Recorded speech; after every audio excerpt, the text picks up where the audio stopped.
3 months of relatively peaceful politics on Parliament Hill appears to have run out of steam. Opposition parties have rejected the Liberals' latest emergency COVID-19 legislation. That means benefits for Canadians with disabilities now hang in the balance. Also in the bill, an extension of the wage subsidy and penalties for people fraudulently collecting financial aid. We're going to hear shortly from the opposition to find out why they can't support the bill. But before we do, what responsibility does the government bear? How will the feds deliver on these promises? Carla Qualtrough is the Minister of Employment, Workforce Development and Disability Inclusion. She joins us from here in Ottawa. Hi, Minister Qualtrough. Good to see you again. Thanks for having me. Minister, I want to start on the wrangling over this bill. And I know that really this is the definition of an Ottawa story. It's about process and Parliament. But at the end of the day, it's about more than politics. It's about people. What do you say to Canadians with disabilities who might not get their benefit because of political wrangling between your party and other political parties? Yeah, I think it really is about people. And thank you for acknowledging that. It's about 1.25 million Canadians who might not get the direct support we promised them last Friday. To be honest, Bessie, I'm astounded that we got here today on this part of the legislation. I knew we were working with the other parties on other elements of it, but nobody voiced concerns about 2 sections in one bill that would have allowed us to deliver this benefit to all of these people. And I'm kind of sad, and I'm sorry to Canadians that it got here. We're going to find a solution for them, for you. But, you know, it's a big disappointment. I have the opposition parties coming up, and I certainly have questions for them as well on this. But is it all on them? I mean, your government could have, in the first place, introduced these separately. The Conservatives stipulated their support, or predicated their support, rather, on Parliament resuming more fully. You could have acquiesced on that, too, but your party didn't. Yeah, I mean, the reality of their desire to resume Parliament is it's kind of artificial, because at the end of the day, they don't have a solution where we can all participate remotely. They don't want us voting remotely. If I'm here in Ottawa, great, but if I'm in Delta, the voice of my constituents isn't heard.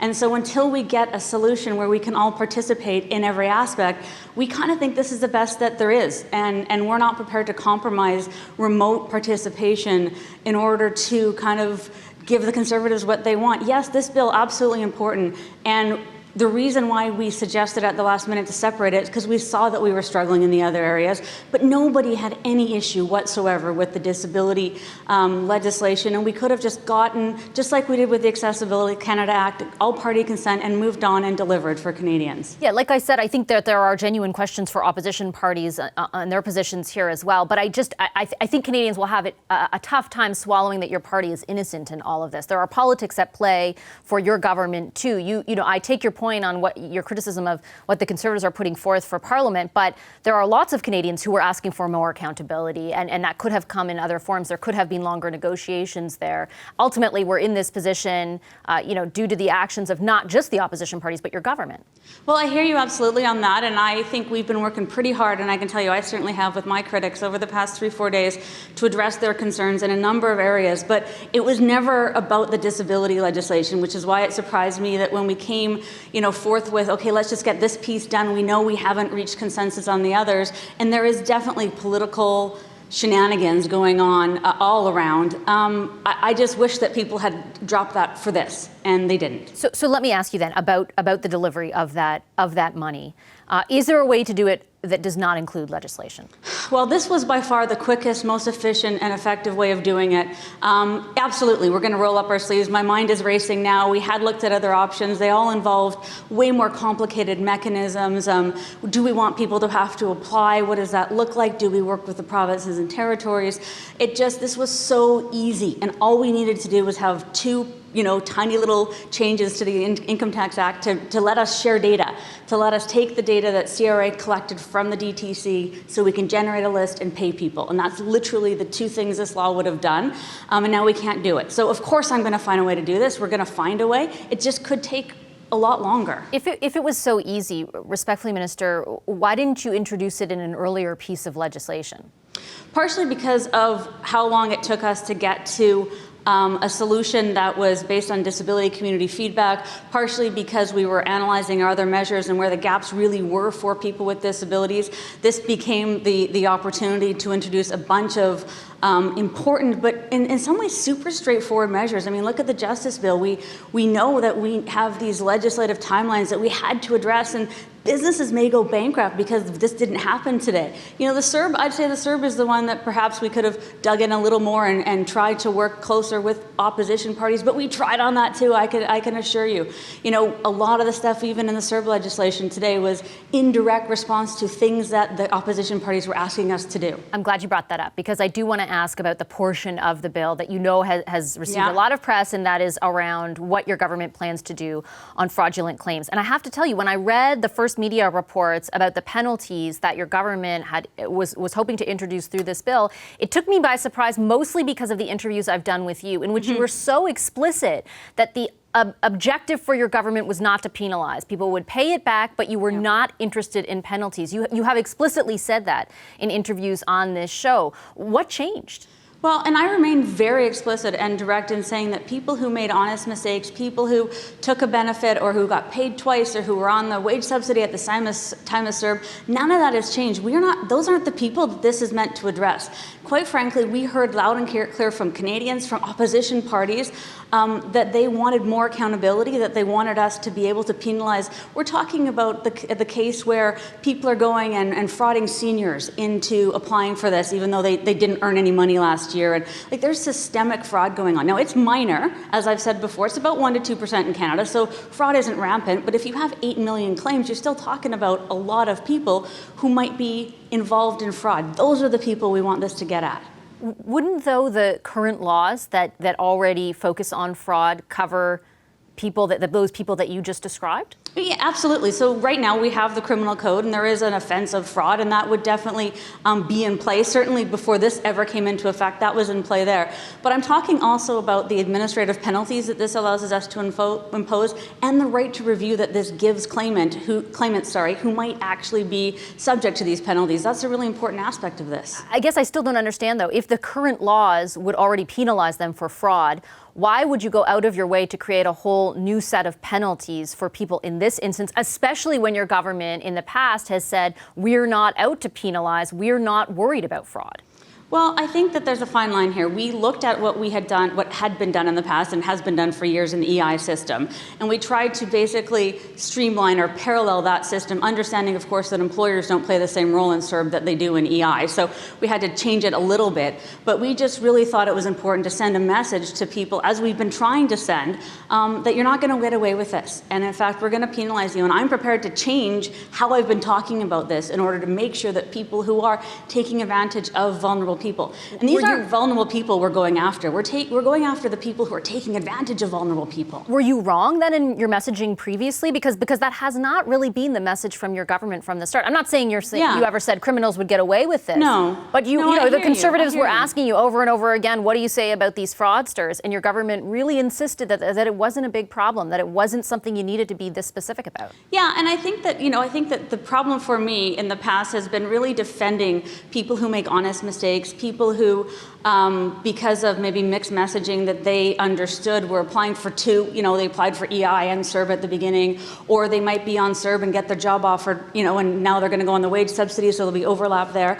I was really trying to send a message that, you're not going to be penalized for that, and quite frankly, we're going to work with you on your timelines to recoup the money that you may owe. It was really me trying to really give a message of empathy and support, and we're not going to go after you. We're going to work with you.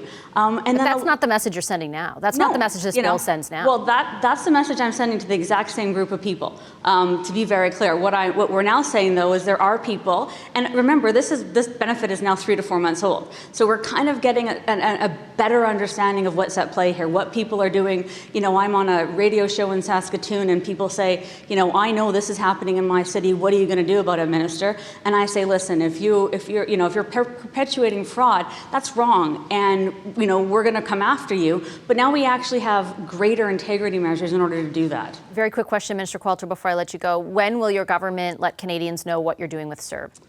Very soon, very soon. You know, again, part of today was set, well, it depends what happens like post today. So today, putting more flexibility in the wage subsidy and CERB was going to give us more flexibility to integrate these programs better. So we're going to have to recoup a little bit, I think, in the next day or so and figure out what not passing this law means for any future of both the wage subsidy and the CERB. So I'm going to have to get back to you on an exact timeline, but it's got to be soon because Canadians are waiting. All right. Thank you, Minister. I appreciate your time as always. My pleasure. Take care. MPs were unable to reach a deal today on a controversial new bill that would let the government pass its latest update to emergency benefits for Canadians. Previous measures did win bipartisan support, not this time. The proposed legislation included funds for Canadians with disabilities and penalties for fraudulent CERB claims. The government at the last minute offered to split the disability benefits into a separate bill so that that part could be debated, but the opposition wasn't satisfied. Why? Let's ask them. John Nader is the Deputy Conservative House Leader. He joins us here in Ottawa. And NDP House Leader Peter Julian joins us from New Westminster in BC. Hi to both of you. Good to see you.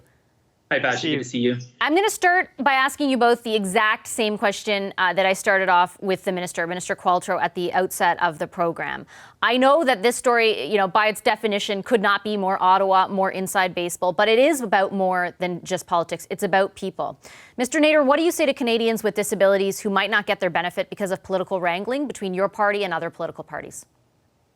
I think from our opposition standpoint, you know, we're happy to look at this bill. We're happy to debate it, and potentially we would even support it at some point. But I think the problem is if the government wants us to pass legislation, there's a way to pass legislation, and that's by recalling the House of Commons, allowing us to have a debate, allowing us to move amendments to legislation, allowing us to vote and pass legislation. That's what the House of Commons is for, and that's what we need to get back to work doing. This game that the government's playing of recalling the House for a matter of hours with no opportunity other than one or two speakers, no ability to move amendments or no ability to look at legislation in depth. This bill was literally introduced and tabled at 2:30 this afternoon, and the government was expecting us to pass it in a matter of a couple hours. I don't think that's responsible, and I don't think it's responsible for Canadians. I think they see that. Before I get to Mr. Julian, Mr. Nader, I have to challenge you on one point there. I understand what you're saying about the parts of the bill that have to do with fraudulent penalties, for example, or that have to do with the wage subsidy. There's a lot to discuss, a lot to debate there. I know the point your party has made about having sort of a more full parliamentary exercise, and I understand that. But in this case, they separated the part about that would expedite payments to Canadians with disabilities, and your party would not provide consent to do so. Why not? I guess I'd put a couple of points there. You know, we did make an offer. We made a motion in the House of Commons to recall Parliament for 3 p.m. this afternoon to debate that exact matter. The government did not approve that. The second point, you know, is the government has already been speculating in the media as of last night that there were other avenues that they could use as well to get these payments out. So certainly the government has a variety of options to get payments to Canadians and to those living with disabilities. You know, I'm talking to constituents on a daily basis, Canadians living with disabilities who are looking for support, and they're frankly concerned that it's taken this long for the government to even come forward with a plan, and then to spring something on Parliament and expect it to be passed in a matter of hours. I think Canadians see a bit of a concern with that. So we're happy to be there whenever the government's willing to recall Parliament to debate it and potentially even support the bill as a whole, including and especially support for Canadians living with disabilities. The government says, just quickly a point before I move to Mr. Julian, the government says that by not passing this bill, it's now going to take even longer. Even though they do have other mechanisms, they will be slower to deliver that aid. Mr. Julian, same question to you. What do you say to Canadians who might be, you know, disadvantaged now because of political wrangling between your party and other political parties? Well, we supported the people with disability paragraph pulled out of the bill itself, and we're talking about one paragraph. We, on an embargoed basis, all MPs had 4 days to consider that one paragraph. And so I think it's a bit disingenuous to say, my goodness, that one paragraph needed hours and hours of debate in the middle of a pandemic. We need to move forward. That's why we supported the idea of pulling that paragraph out and having that adopted. But I think members of all parties are in good faith. We've certainly seen that over the last few months. And I think there's a lot of opportunity over the next few days to have the discussions and to get that put into place. I will say this, though. The disability components of what the government has presented only really provide benefits to about 40% of people with disabilities in this country, and it's the wealthiest 40%, the ones that have an ability, a taxable income. The vast majority of people with disabilities who are the poorest of the poor across this country are not receiving any benefit, and the NDP will continue to push so that all people with disabilities get this support during this pandemic so that they are not left behind and they can get through this pandemic. Mr. Julian, I've heard the leader of your party, Mr. Singh, on this program and, of course, through a multitude of press conferences, express a lot of concern for what else was in this bill and the desire to amend it, to remove sections of it. Did your party make a big mistake in agreeing to support the Liberals' vision of Parliament in that now it's limited your ability to amend the very legislation you want to see amended? Vashi, it wasn't the Liberal vision. It was our vision that we had to sit throughout the summer, as you know, and we wanted to make sure question period was much tougher and much more robust. So we doubled the period of time allowed for question periods. That was part of the NDP motion a few weeks ago. So we are putting this forward so that during a pandemic, we can get the all-party support to actually move forward on things. In this case, the government has overreached by imposing penalties over what was a very confusing process in the first place. And the CERB has now gone through 3 iterations.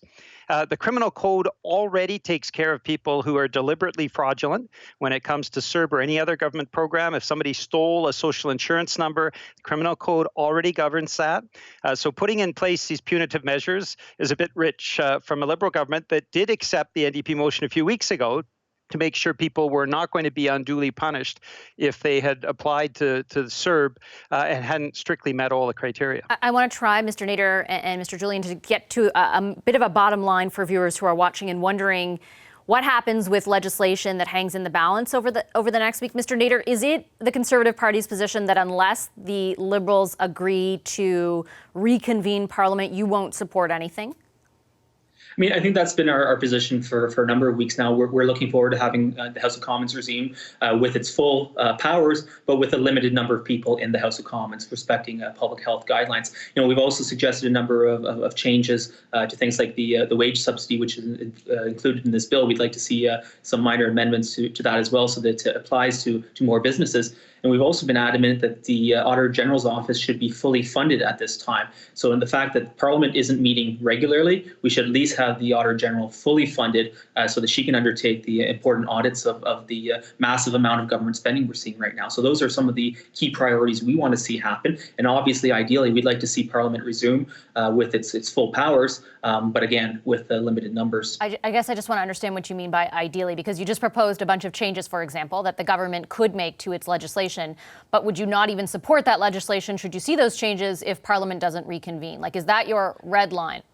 No, obviously, we're going to look at legislation, on a case-by-case basis. Our goal is to see House of Commons resume. That said, obviously, we will be supporting matters that. Sorry, repeat that? You could have supported the disability paragraph today. And obviously, Mr. Julian actually just made some comments about some of the challenges he saw with the payments. That could have been something that we could have debated this afternoon already if Parliament was sitting in a regular fashion, where we can make amendments to legislation and look at options for improving legislation that's been put forward. As it stands right now, even pulling out that one section, there wouldn't have been the opportunity to debate that matter fully and to make amendments to the legislation to improve it for Canadians living with disabilities. Mr. Julian, yesterday Mr. Singh said on this program that unless the entire section on penalties for fraudulent CERB claims was removed from the legislation, your party would not support it going forward. Is that still the case? We also believe because people who are on CERB right now, in a few weeks' time, they will have absolutely no income to fall back on.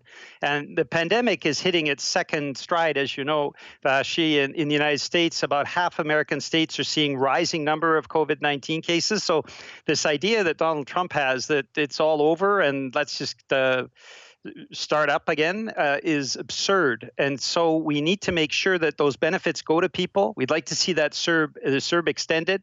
We don't believe in the penalties for sure. And we want to make sure that people with disabilities all people with disabilities have the wherewithal, have at least a minimum amount to weather this storm. We are in the midst of the COVID-19 pandemic, and we have to make sure that nobody's left behind. Parliament's budget watchdog today, the PBO, said that it would cost, what you're proposing for the CERB would cost an additional $60 billion. I take the point that people need help still, and they will still need help, but can you understand the government's hesitation at this point? Well, first off, the PBO also said that in terms of debt to GDP ratio, we're well below what we were coming out of the Second World War, and we're in the midst of a pandemic. So there is some fiscal room. Secondly, the federal government and all its agencies have provided about $750 billion in supports to the big banks in Canada.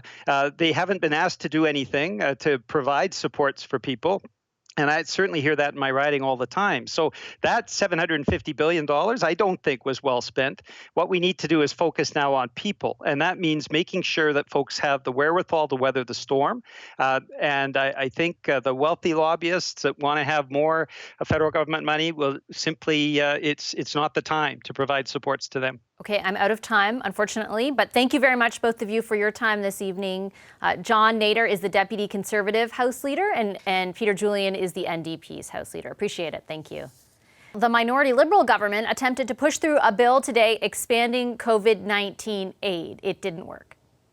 They are not asking us for negotiation. They are asking us to rubber stamp. The most poisonous pill of all of that is the government trying stubbornly to act as if there were not 338 people having been elected last October and doing as if it was a majority government led by some kind of a prince, which is not the case.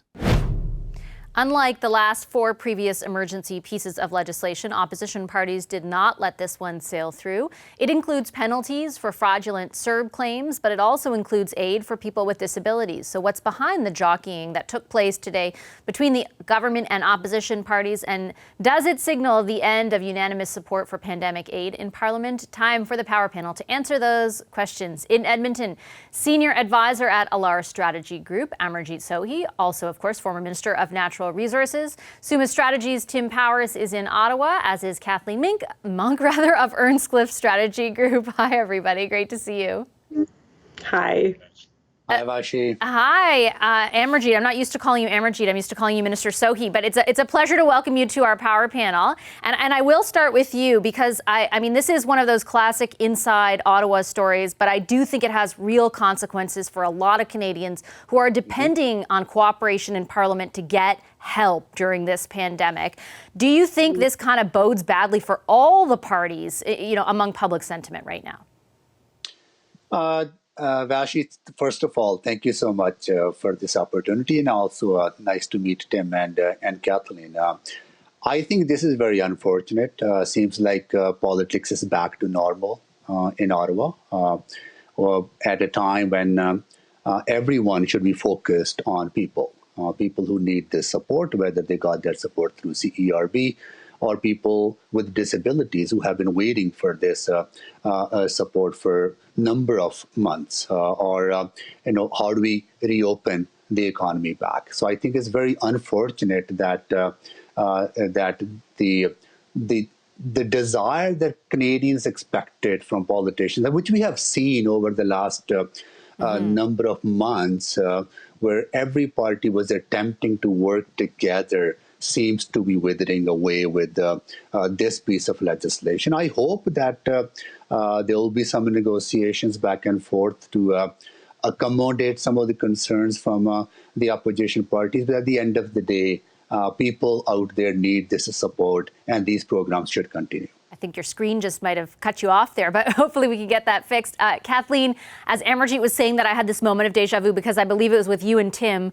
We talked maybe a month ago about how long this sort of political honeymoon might last, right? Like, how long is this, peaceful time here where people are really working together to get these benefits out? When does it turn? It looks like it's now turned. Yeah, they are no longer singing Kumbaya, that's for sure. And I actually have to say, there's a part of me, it's that cynical, political strategist part of me that kind of likes the feeling of normalcy in the House, right? This kind of sparring that's happened always the last few weeks of June in Ottawa and on Parliament Hill are always a frenetic pace, kind of chaotic, lots of circus before they leave for the summer.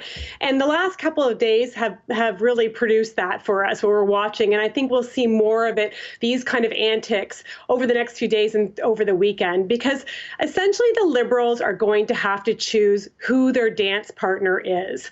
They tried to sever the bill today. They didn't give the other parties warning, and to hive off that little part around that very important part, I should say, that would provide financial supports for those with disabilities. They tried to hive that off. It didn't get split. And so now they have to make a decision. Are they just going to pull the bill altogether? Probably the safe money is on that. Or are they going to try to negotiate with one of the parties over the next few days, particularly over the weekend, and then recall the House next week? So wait and see. If you were advising the government, Tim, what would you do?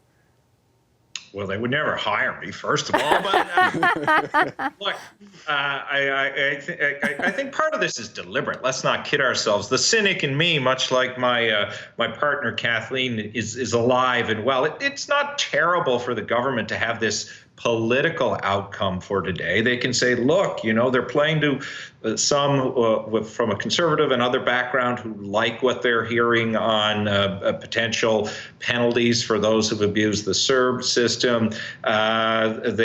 Some of their blue or center Liberals probably aren't too upset that Mr. Singh is criticizing them. They're not heartbroken that the Blocs come after all of them. They can say, look, we tried. And the other thing they're doing with CERB, which I think could be clever, before they've actually brought in legislation, they're warning people that if you're messing around with the system, we're going to do something. It may not be this legislation. I think for the opposition, though, there is some legitimate frustration that's there, right, Vashi? I mean, it has been 3 months. Time in this case doesn't heal old wounds. It opens them all up. They do want, some of them legitimately do think that Parliament should come forward. And we know, and I think Emergit would admit this, if Justin Trudeau had been in an opposition bench and constantly been subject to omnibus bills, at some point, even though the national mood in the first 2 months, I think, did say, let's just get through this, at some point he would say enough is enough. So not surprised on any count here. I think Kathleen's probably right that next week we'll see some things get done. And I think it's now the Liberals who've had multiple dance partners are getting to a place where they have to find a monastic relationship with one of them. Is that a fair point, Amarjeet, that Tim's making, that should the Liberals have been in opposition right now, they might also be calling for more time in Parliament, basically? Accountability is always important, and this government should be accountable like any other government that Canadians would expect. So debating a piece of legislation in the Parliament is very important. I think what is unfortunate about this is that at least the bill should have been able to be tabled, so there could a debate occur and amendments made. CERB has been a huge benefit. I have spoken with a number of people who otherwise would not have had any other support whatsoever. Now they are relying on that, and that program in some form and way needs to continue. So part of the legislation, talking about flexibility of extending CERB or extending benefits for people with disabilities, or making sure that people who deliberately abuse the system are held accountable to that. I think that is the unfortunate part. Yes, accountability needs to be there, but at the end of the day, parliamentarians are there to serve their constituents. So there are a lot of constituents out there who are feeling that uncertainty about the future of CERB and the benefits that they need to continue to rely on as they deal with COVID and go back to recovery. Yeah, I think I sort of see, both sides. I totally get the point that people need those benefits. I also understand that now after 3 months, parliamentarians really have a better sense of how those benefits could be improved and have very genuine criticisms, I think, based on their feedback from constituents. And I think this is true among Liberals as well, of how they could be changed. And so it's harder to just say, okay, I give, this is okay the way it is, in the spirit of just getting the stuff out the door, when there are some genuine changes to be made. Kathleen, what do you think? Yeah, I think there are some changes. And of course, the government's been clear in their ideal that really they want to wean people off CERB. They see the wage subsidy as the connective force to kind of get the economy up and running again. Whether you subscribe to whatever alphabet economic recovery, whether it's a V, whether it's a U, whether it's an L or a Nike swish, I think they think the wage subsidy, connecting those folks back to their workplace, is the way we're going to do that. It's been widely undersubscribed. CERB is oversubscribed. So they want to kind of rebalance that. But what Amarjeet points out, and I know to be true, and the people that I talk to, I'm sure Tim and Vashi, you hear this as well, that there are a whole host of people that if CERB stops, they won't qualify for EI. So they will actually have no backup. Jennifer Robson from Carleton University actually estimates that around 2 million of the 8 million currently on this program last night saying that, yes. Oh, there we go. Okay.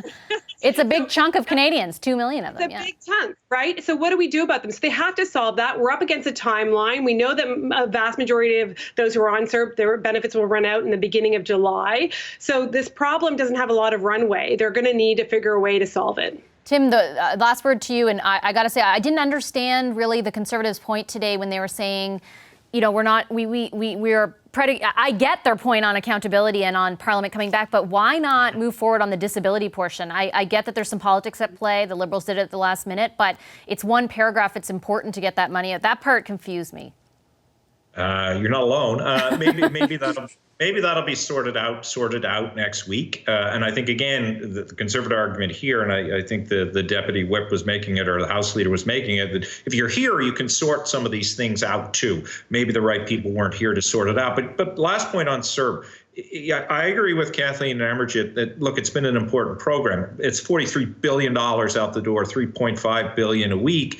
And there is a transition issue. But Dan Kelly from CFIB has made the point, which I know to be valid, that there are some people, I don't know that I wouldn't necessarily classify them as fraudsters. Perhaps they're wiser than the rest of us, who've recognized, look, I'm going to stay on CERB till the end, if that's July 6th or 7th. And because they're not coming off, contractors aren't able to do work, and they've been busy for a while. So, there are some businesses, some of the economy can't start because a transition plan hasn't been established. And the Conservatives rightly have been calling for all of that. And I think, again, to solve some of these problems, perhaps now, 3 months in, is the time to be more present in Ottawa to get that work done. Okay, I'm going to leave it there. I know there's a lot more to say, but we'll be speaking with you again soon. Thanks, everyone. Thanks to our Power Panel this evening. Thanks. Amarjeet Sohi, Tim Powers, and Kathleen Monk. Hi, I'm Vashi Capellos, host of Power in Politics. See more of our show by subscribing to the CBC News channel or click the link for another video.